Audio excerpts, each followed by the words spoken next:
menginjakkan kaki untuk pertama kalinya di tanah Papua.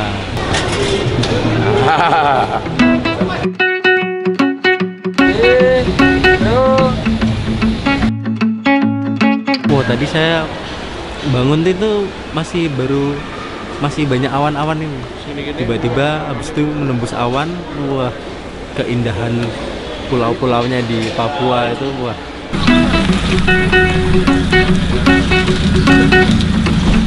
Melihat air lagi, Bu. Orang di situ ada kapal namanya Kalibia. Jajan melangkah nih, Yang. Silakan, kanan kiri. Kanan kiri oke. Kapalnya digambar-gambar. Kapal itu sama seperti Das University, jadi dulunya digunakan untuk proses belajar mengajar di sini. Jadi anak-anak itu mengenal dunia maritim itu melalui perjalanan kapal Kalibia.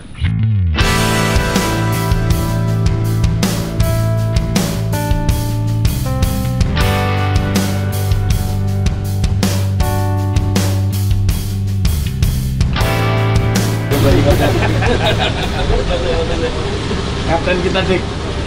Selamat datang di rumah kita tercinta, Kura Besi Explorer. Kapal ini akan kita gunakan untuk studio, rumah, sekolah, di mana kita juga akan berproses berkarya di sini dan berproses untuk melakukan proses belajar mengajar juga ke setiap pulau yang kita singgahi.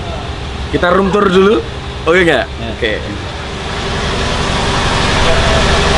Ini dive station, semuanya station untuk alat-alat untuk diving semuanya ditaruh di sini. Jadi anak-anak kalau diving tinggal nyemplung situ.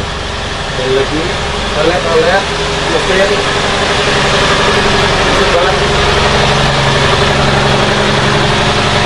Jangan salah fokus ya, digeser. Silakan masuk. Nah, ini minibar kita. Makanan minuman ada di sini, buah-buahan. Tapi puasa ya nanti. Tempat makan kita, hitungnya dari sini mungkin. Tempat makan kita. Di sini juga ada dapur. Nih, dapur. Ada chef baru dari Wonosobo. Halo. Dapur. Ya. Di sini ada ruang santai buat ngopi-ngopi cantik di pagi hari. Ini. Tara. Ya, kita ke ruang tengah, di mana nanti di ruang tengah ini akan digunakan untuk seperti yang sudah terjadi teman-teman. Ya. Ruang santai. Dan mungkin ada kemungkinan ini dipakai untuk take drum. Karena di luar ternyata takutnya nanti kalau ada hujan atau gerimis itu bongkar-bongkarnya biar nggak kemerusuh, jadi mendingan di sini aja. Ini kamarku.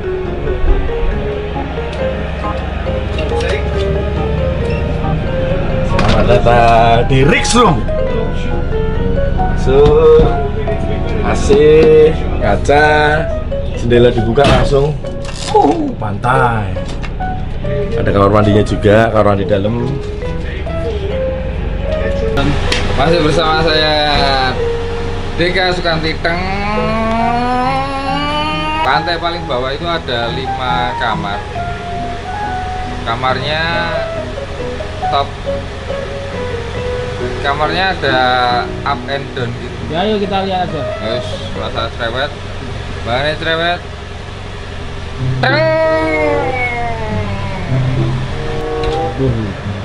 Di atasnya.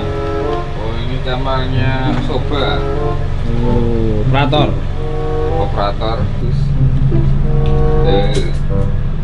Oh, itu nggak rumahmu itu? Ya. Rumahmu. Set. Rumahmu kan?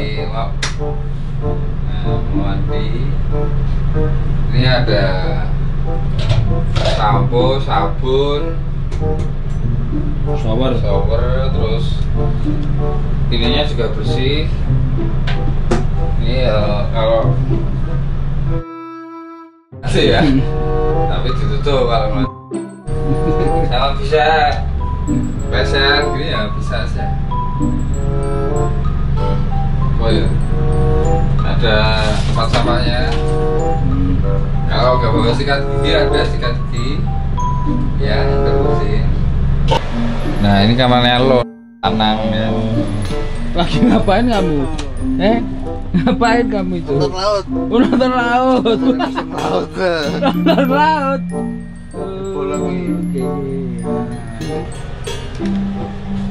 Wah, kamar papa ini beda sendiri.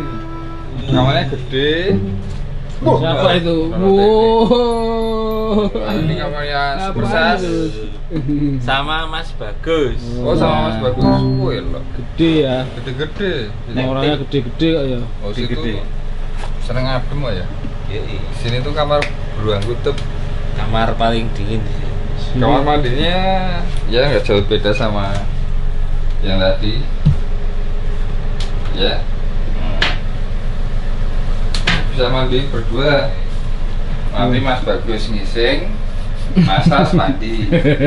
Bisa. Di sini airnya tawar, jadi kita ada memproduksi air tawar juga. Kapalnya setiap jalan air buat mandi, air tawar, air buat minum kita stok. Jadi kita ambil dari darat. Oh, mantap.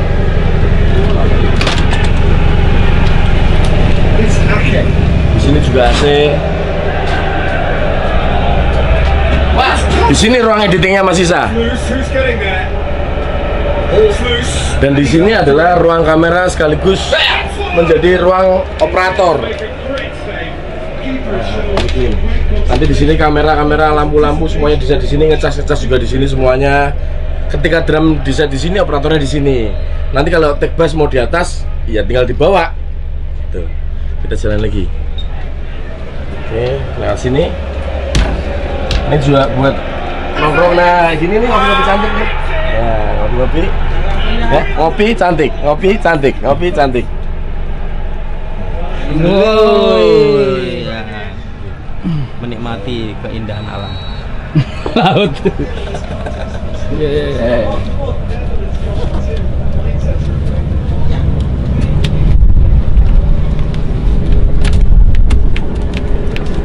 Nanti kita harus bikin intro di sini ya. Kayak Titanic gitu loh. Nah, ini adalah ruang santai, ada kapten di situ.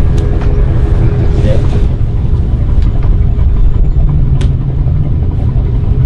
Take bass di sini, Nak. Nah, aku kenalkan, ini kapten kita yang akan menemani 30 hari Endang Sukamti menjalankan misinya untuk bertamasya sambil berkarya, belajar untuk mengajar dan belajar. Kapten, kenalan dulu, Kap. Ya. Saya di Matako, nakoda kapal Kura Besi untuk mengantar Mas Eri ke Raja Ampat sampai Manokwari. Aku kenalnya di waktu kita survei yang 5 bulan yang lalu sama kapten. Makasih, Kap. Ya. Nah, ini ruang kerjanya kapten. Nih. Standar perlengkapan ada sonder untuk mengetahui kedalaman, karena kita nggak boleh naruh jangkar sembarangan. Minimal kedalaman harus 50 meter. At least di 50 meter itu analisanya ya pokoknya nggak ada kehidupan di situ karena matahari nggak masuk. Ada sonder, ada map, GPS, ada alat komunikasi, terus ada juga telepon satelit. Prosedur kapal sih. Ada kompas manual juga. Yuk. Sini aja, sini aja. Tunggu. Ruang tidur kapten.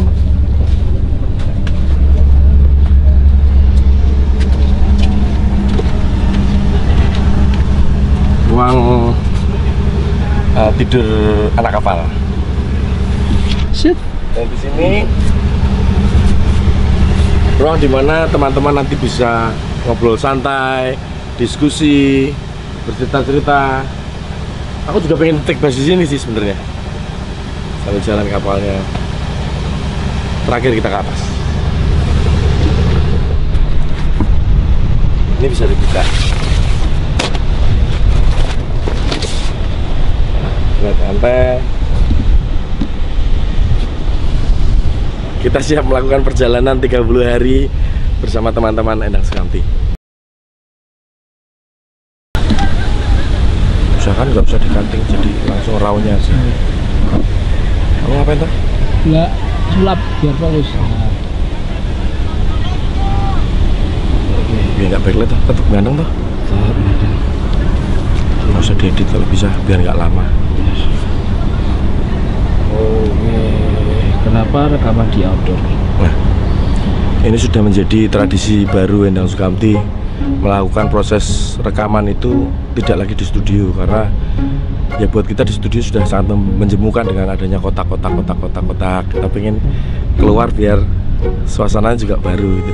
Kita akan mengambil energi dari setiap tempat-tempat yang kita datangi, karena menurut kita itu bikin karya itu sudah nggak kayak dulu lagi. Kalau dulu kita harus memikirkan pasarnya gimana, karena kita masih terkait dengan industri yang ada. Bukan berarti karya yang kemarin itu melacur juga, enggak. Endang Sukamti tidak melakukan seperti itu, tapi seiring berjalannya waktu, kita tuh semakin menemukan kemerdekaan dalam berkarya. Ya seperti inilah cara berkarya yang kita inginkan, sebebas-bebas mungkin dan seliar-liar mungkin, tanpa ada intervensi dari apapun gitu loh. Jadi kita menulis lagu ya berdasarkan apa yang kita dapatkan pada saat ini, pada saat kita berproses di sini. Karena buat kita itu berkarya itu ya namanya di dunia seni ya, berkarya itu melibatkan pola pikir dan olah rasa gitu loh. Intelektual manusia itu harus ada di dalam karya seni itu, beserta dengan pengolahan rasanya. Nah, rasa itu kan diciptakan melalui kehidupan kita, dimana kita pada saat itu berproses seperti apa, bukan menabung pada saat kemarin. Jadi kalau dulu-dulu kita nulis itu mungkin 8 bulan sebelumnya nyicil satu lagu gitu, terus 6 bulan kemudian nyicil nulis satu lagu. Nah itu sudah tidak relevan lagi ketika kita rilis. Apa yang ada di pola pikir kita, apa yang kita rasakan itu sudah berbeda dengan kondisi saat ini. Jadi lagu yang kita ciptakan tahun lalu itu sudah tidak relevan lagi di saat sekarang. Bukan secara konten, tapi secara rasa itu akan berbeda. Jadi kalau kita mau berkarya di hari ini ya kita akan tulis di hari ini begitu. Satu lagi, manusia itu punya zat yang bisa membuat kita kreatif. Zat itu sama dengan zat yang ada di marijuana, ganja, persis. Nah zat itu terreproduksi tubuh kita ketika kita bersenang-senang, sama seperti ketika kita sedekah. Nah makanya dikatakan kan kalau kita bersedekah nanti akan ada baliknya toh, dikasih baliknya. Itu sebenarnya juga kalau di logika logis juga, karena ketika kita bersedekah zat itu timbul, kreativitas tercipta, semangat kerja naik, happiness juga naik, kerja kita bener lebih produktif lagi, menghasilkan gitu loh. Jadi karena ganja nggak legal di sini, melanggar hukum, ya aku pilih untuk bertamasya, untuk berkarya sambil bertamasya, sambil sharing, membagi apa yang kita punya dengan teman-teman di daerah sini. Jadi kita tidak hanya mengambil tapi juga memberi. Apa yang kita ambil di sini yaitu sebuah mimpi yang nanti akan kita balik lagi, kita sebarkan untuk teman-teman kita di komunitas kita sendiri, Endang Sukamti dan Kamtis Family, dan penikmat karya-karya Endang Sukamti lah. Ada pertanyaan lagi? Kenapa Papua? Nah, Papua itu kita sih cita-citanya itu setelah kemarin itu di Lombok, cita-cita kita itu berkembang, pengennya itu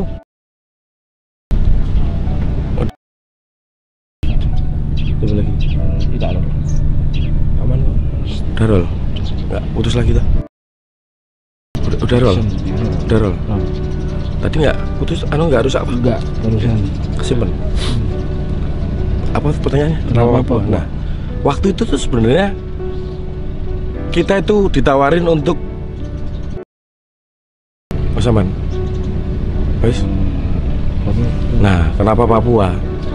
Sebenarnya ya seperti direspon alam ya.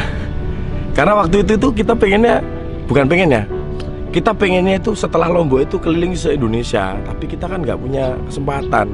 Nah kesempatan yang datang adalah tawaran untuk rekaman di Eropa. Sampai aku belajar bahasa Inggris, padahal di sana juga nggak bahasa Inggris juga. Tapi ternyata kok dipertemukan ya. Mungkin kalau kalian menonton Setiadas ngerti prosesnya. Aku anak-anak suka main air, terus aku belajar diving, ketemu ina itu sampai akhirnya dipertemukan dengan kura besi. Dan akhirnya aku diberi kesempatan untuk ikut tripnya kura besi. Aku sekalian survei dan bener-bener ketika aku di Papua itu udah hatiku ya, ini rumahku gitu loh. Ini Indonesia, ini gua banget nih. Ini yang perlu aku ambil dan aku sebarkan untuk teman-teman di luar sana. Gitu, karena ya kita dikasih Gusti Allah keindahan yang luar biasa, ini kan harus dinikmati gitu. Jangan sampai enggak. Nah, sekarang tinggal bagaimana cara kita menikmati apa yang sudah diberikan. Nah, salah satunya adalah membuat karya untuk Papua, di Papua, untuk Indonesia. Gitu. Jadi ya semuanya serba kebetulan. Diberi kemudahan untuk bisa kesempatan menggunakan kapal ini dengan biaya sendiri bekerjasama dengan kura besi, dan kita akan mengelilingi Papua untuk sama-sama eksplor Papua, menikmati alam Papua sambil bertamasya kita berkarya. Next, Apa lagi? apa misinya dan kenapa? Misinya jelas, seperti tahun sebelumnya, bertamasya sambil berkarya. Kenapa seperti itu sudah aku sebutkan di awal tadi, untuk memacu kreativitas, untuk trigger gitu. Bedanya adalah tahun ini kita terinspirasi dari kapal Calabia, di mana kapal itu dulunya beroperasi untuk proses belajar mengajar anak-anak pesisir pantai Papua. Kapal itu punya misi untuk edukasi konservasi laut gratis. Nah, cuman sekarang ini sudah berhenti karena kendala biaya. Nah, semangat itu yang menginspirasi kita semuanya untuk, oh ya, tahun ini harus kita tambahkan misinya, biar kita tidak hanya mengambil, tapi juga memberikan sesuatu yang kita tinggal. Rolling. Wes gini, aku pedot meneh. Sampai mana tadi? Kapal Calabia. Nah, kapal Calabia menginspirasi kita untuk melakukan hal yang sama, yaitu melakukan edukasi.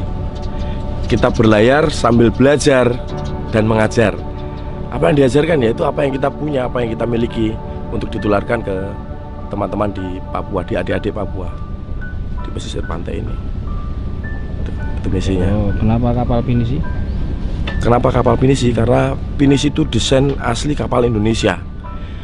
Dan sebenarnya ini banyak loh ya teman-teman yang kemarin komen itu, Mas, hati-hati loh, nanti Papua itu kalau dieksplor nanti banyak ala-ala datang, buang sampah sembarangan, foto selfie, rusak.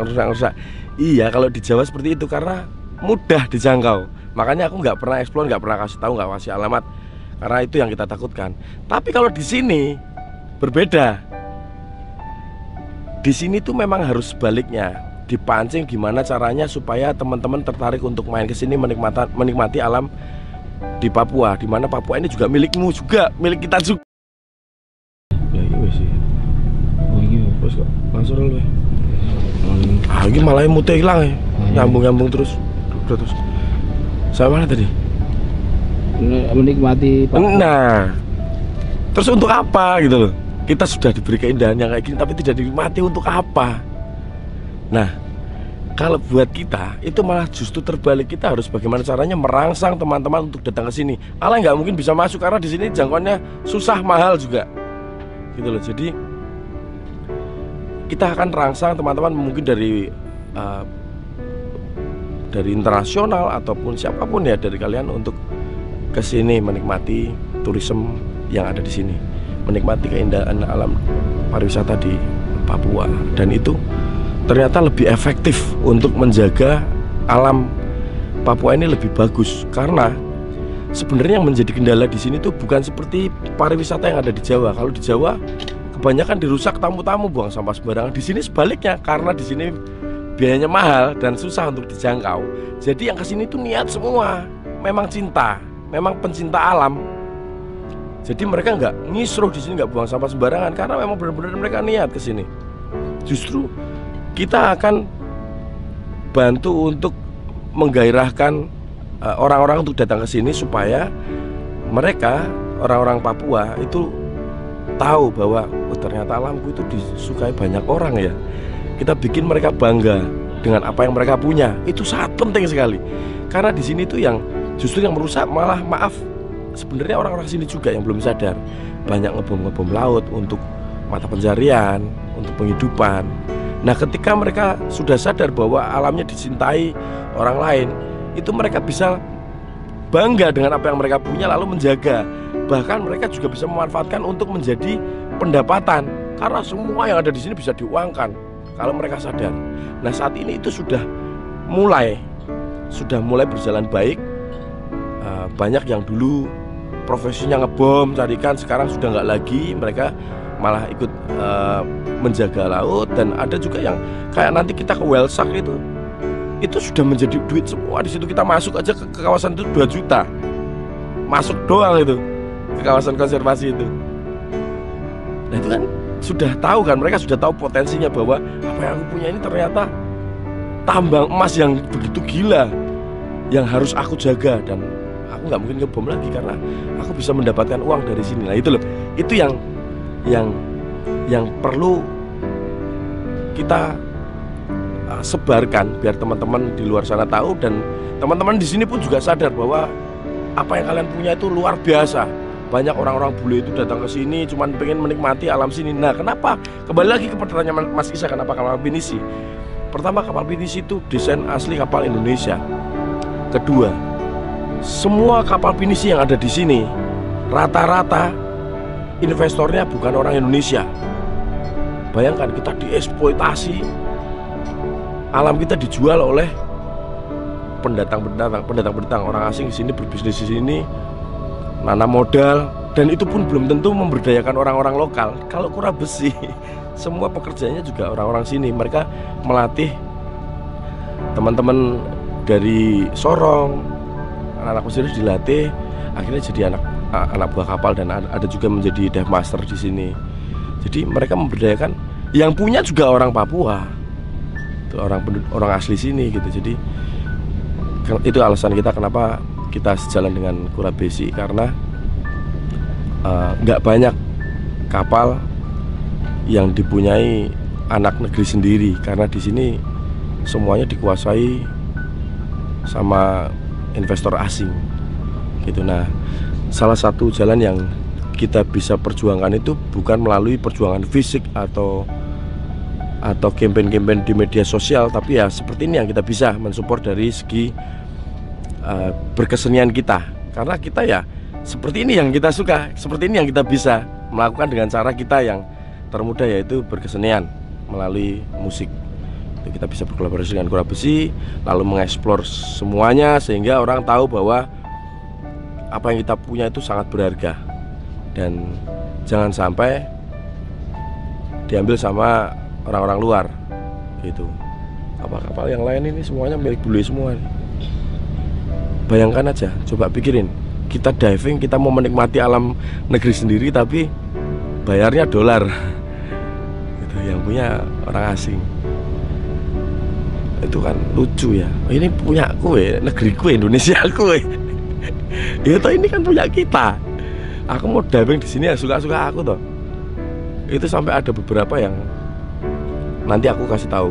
Ada daerah lagi yang kita semuanya orang Indonesia nggak tahu, tapi bule udah masuk di situ, lebih tahu dia. Nanti itu next project ya. Itu juga gitu. Semua sudah dikapling, terus diklaim ini kawasan konservasi, bagus sih, tapi itu dipolitisasi juga, dimonopoli. Next. Gitu. Kenapa mengajar? Oh ya, satu lagi tambahan. Kenapa? Kenapa mengajar? Nah, ini ada hubungannya dengan yang tadi. Kenapa mengajar? Kita tuh pengen mengajar ke teman-teman pesisir, terutama anak-anak. Bukan ngajarin soal teknis bagaimana caranya matematika 4 tambah 4 sama dengan 8, enggak seperti itu. Apa yang kita ajarkan adalah menebarkan mimpi untuk mereka. Gitu. Karena itu penting supaya mereka itu punya referensi dan membangun mimpinya sendiri. Dan perjalanan hidup mereka itu masih panjang, mereka bisa kejar itu mimpinya.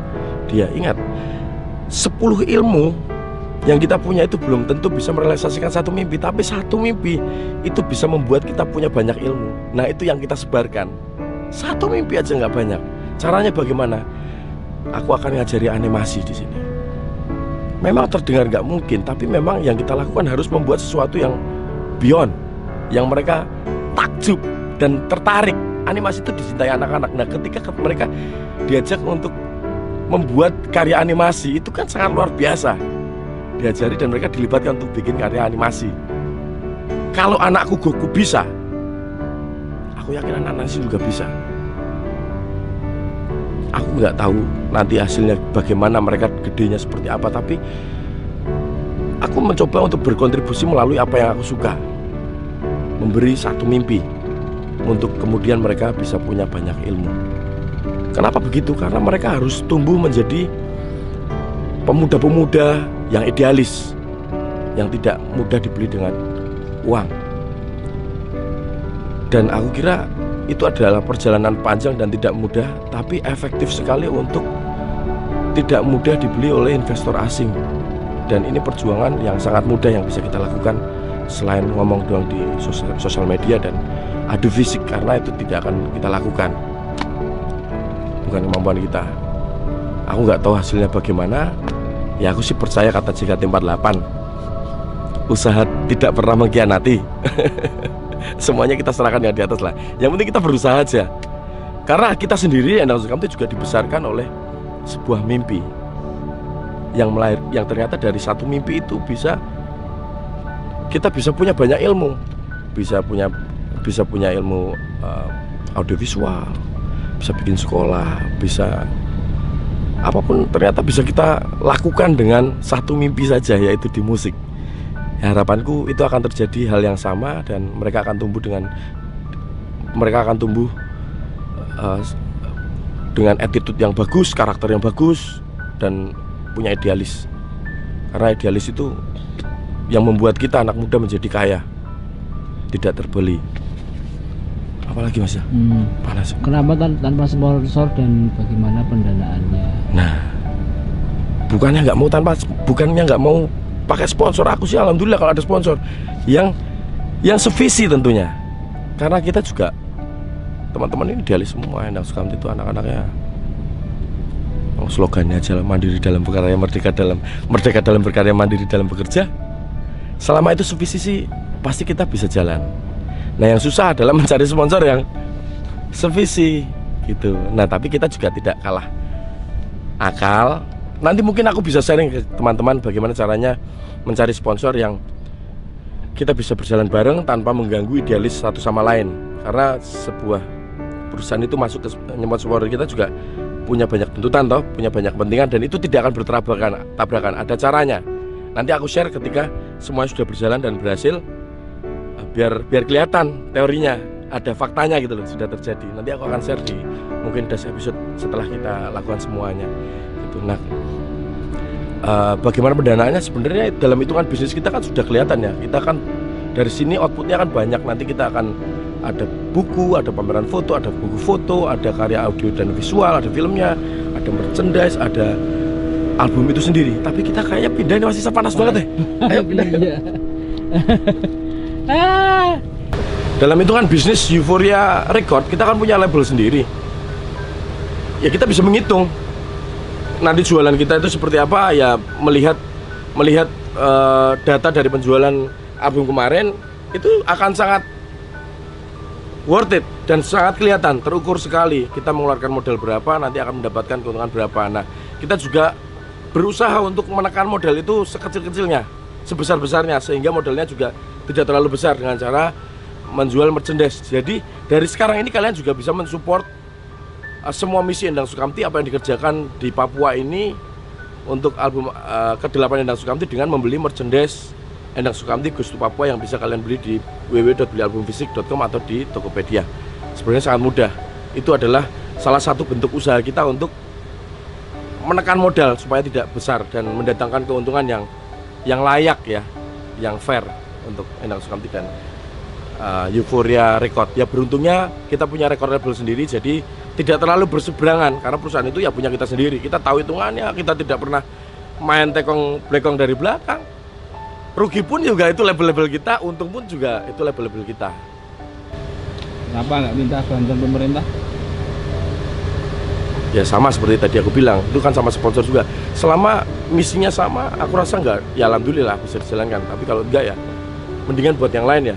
Karena kemarin juga ada masukan tuh komentar dari teman-teman, Mas kenapa nggak minta bantuan pemerintah itu kan? Nah kalau aku sih nggak bisa birokratif, birokrasinya susah gitu, aku malas. Itu yang pertama. Kedua, pemerintah itu banyak membantu juga, banyak membantu teman-teman untuk kayak kemarin yang di komen tuh, aku bikin perpustakaan di daerah sini dibantu pemerintah, subsidi pemerintah, itu bagus. Nah kalau dana itu aku ambil untuk misi yang seperti ini ya, aku rasa teman-teman akan kehilangan peluang juga nanti yang lain. Nah mungkin itu lebih baik digunakan untuk teman-teman yang